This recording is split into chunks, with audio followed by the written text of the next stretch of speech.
The key to happiness is buying your own spacious house in the suburbs, a 2-car garage, a white picket fence, and perhaps most importantly, cash! Glorious, glorious wads of cash! I'm rich!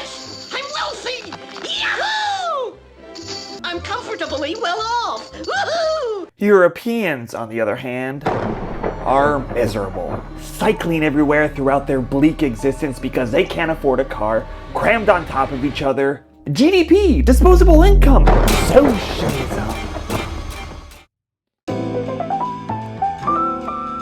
10 years ago, I moved to Germany with no idea of what to expect. Except, of course, I get to ride on trains. But I didn't just learn about what it's like to live in Germany or travel across Europe. I learned a lot about my home country in the process. And 10 years of living in Europe has completely changed what I think about the United States and what makes us happy. And in this video, I'll tell you all about it. But in case you are new here, my name is Joe Bauer. I immigrated to Germany 10 years ago and have been traveling around the world even longer, trying to close the gap between the story we're told about a place and the reality on the ground. And in this case, I feel like I've been lied to about the United States my entire life.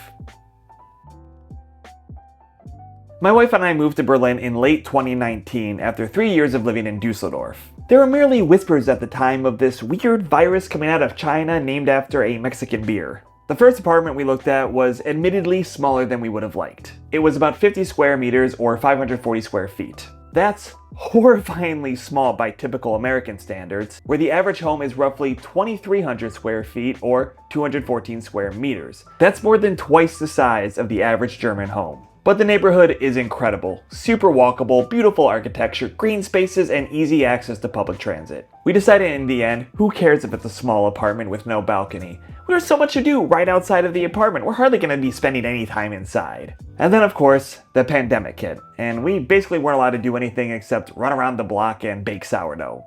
Or I suppose in my case, bake challah. I'll fully admit that at the time, we would have loved to have a bigger apartment because we couldn't go to the movie theater, the bars, the restaurants, the cafes, none of it. We were stuck at home, but of course once things opened up, I started to feel a lot less trapped in my apartment. I finally got to experience Berlin in the normal times, and it was honestly everything I expected it to be, and more. And now I'm the biggest cheerleader for our neighborhood, and I couldn't imagine giving it up, even if, yes, I wouldn't mind having an extra bedroom. My fear of losing our apartment and our place in the neighborhood far outweighs my desire for a larger apartment, which we could more easily find and more easily afford if we were willing to live further outside of the city or the neighborhood. But in the US, space is king. Over the last 110 years, the average size of an American home has increased by 250%, even as household sizes declined by 44%. In other words, the homes are getting bigger to hold fewer people. I was doing some travel in the US and I recently heard this theory that tries to explain why Americans might prefer bigger homes. I forget where I first heard it, so I apologize that I can't properly credit it, but hey, if you're watching this and it was you, leave a comment and take that credit. So here it goes. We all already know about American sprawl. I talked about it in my last video and about how the average American basically has to drive to reach anything. In other words, the bars, the restaurants, the cafes, the movie theater, none of it is within walking distance. You gotta drive. And as much as we try to tell ourselves, oh, I don't mind driving, I think a lot of us are starting to catch on as to how much it really sucks. If I want to go to dinner in Berlin, I just step outside of my apartment and enjoy a pretty scenic walk to get wherever I'm going. But in suburban America, it's a boring, oftentimes monotonous and ugly drive. And if you're going anywhere interesting, you're probably going to have to deal with traffic and then search for and pay for parking. The 10 to 20 minutes I'm spending trying to get somewhere is light years more enjoyable than the suburbanite trying to go out and do whatever they're doing. So instead of downsizing and getting a smaller place, you decide to get a bigger house and you just bring the city to you. You might build a large dining room that kind of acts like your restaurant, a sitting room for your cafe, or hey, if you're a cliche from a 90s sitcom, you'll build a man cave complete with a sports bar and movie theater. Not to mention, you gotta make sure you got a backyard because you don't have any other green space to walk to. The park is a drive away. This is partially why being stuck at my apartment during COVID was all the more miserable. I was living a suburban American experience in a tiny European apartment with none of the amenities that come with it. Because I don't have enough space in my Berlin apartment to bring the city inside. But I probably could afford that lifestyle for the same amount of money if I decided to up and move to suburban America. But I know that having that kind of space wouldn't make me inherently happy. And I suspect deep down, it doesn't really make that many Americans happy, what with the growing loneliness epidemic. I suspected all of this early on in my adult life when I moved to Chicago out of college, and even into the actual city of Cleveland afterwards. But living in Berlin has made it crystal clear. Americans aren't buying big houses because space itself makes them happy. They're buying big houses because their cities were designed so spread out, they're desperately trying to bring the lifeblood of the city into their otherwise empty homes.